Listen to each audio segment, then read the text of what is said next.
We hear the term sense of humor a lot, but when we write, say, or do something funny, there's no sense involved. We blurt it out without thinking. On the flip side, most of us have had a few of those painful moments when we've said something we thought would be funny, only to be met with dead stares, awkward silence, or retorts of, "Hey, that's not funny at all." That doesn't mean our joke doesn't have potential. We might have a brilliant concept, but our setup, our punchline, or both aren't quite right. We'll learn how to fix these things in future lessons. The point for now, though, is when most people come up with original, funny material, written or spoken, they know, think, or hope it will be funny, but they haven't usually stopped to think about why. I've been writing humor since high school, and I've worked as a professional freelance writer for more than 20 years. When I started freelancing, I wrote in non-funny genres: local news, feature stories, international politics, concert reviews, and anything else an editor would pay me to write. Eventually, I became the website content editor for European travel expert Rick Steves. I wrote travel articles, press releases, and ad copy in a forum that allowed for light humor but not full-scale hilarity. I turned to a simple outlet for my humor. I sent out office memos, recorded voicemail messages that went to the entire staff, and gave presentations within the company that had people laughing. I realized writing and delivering humor were things I loved. I became a fan of Dave Barry. The syndicated newspaper columnist cranked out column after column of goofiness. I'd read his weekly musings and think, he gets paid for writing that stuff?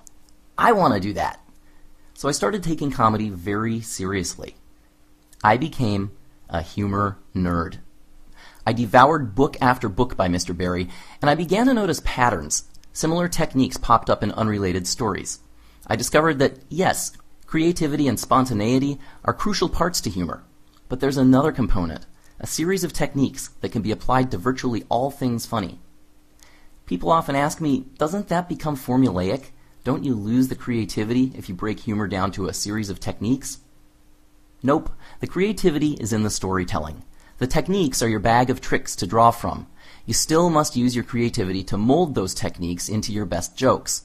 And that is the secret to professional comedy. You learn how to spot premises, ideas that have the potential for humor. Then you twist those situations in creative directions, playing with words and ideas, using trial and error until you find the funny part. Once you've found it, you keep playing with it. You test your choice of words, your timing, the order in which you present various parts of the story. You tweak your sentences, prune them, massage them, flog them, do whatever it takes to stretch them to their full potential. If something is kind of funny, with a little more work, we can usually make it really funny. Just like studying music theory can make you a better composer or musician, studying humor theory will make you a stronger humorist. In my studies, I eventually broke humor down to 12 techniques. Once you learn these techniques, you'll find you can apply at least one to nearly any joke or funny situation. These techniques will unfold over the next few lessons after we've laid some basic groundwork.